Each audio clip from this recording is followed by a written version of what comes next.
Évidemment, il y a un défi énorme, de toute façon, pour Gérald Darmanin et Bruno Retailleau.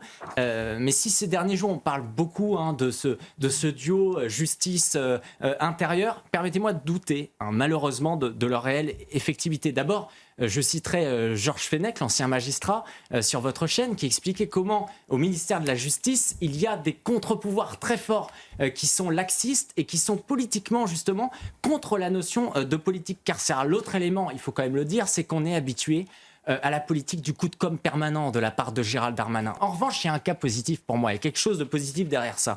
C'est que depuis des années, le ministre de l'Intérieur ne cesse de dire « j'ai tout tenté, mais le problème, c'est que le ministre de la Justice, c'est un socialiste », Didier Migaud, Éric Dupond-Moretti. Cette fois-ci, s'il y a un échec de la politique, et malheureusement, je pense qu'il y en aura un, on arrêtera de se poser cette question de qui doit être à l'intérieur de la justice, on ira tout de suite sur le vrai sujet des réformes en profondeur, avec un triptyque, réforme de la Constitution, sortie de la CEDH, et référendum sur l'immigration.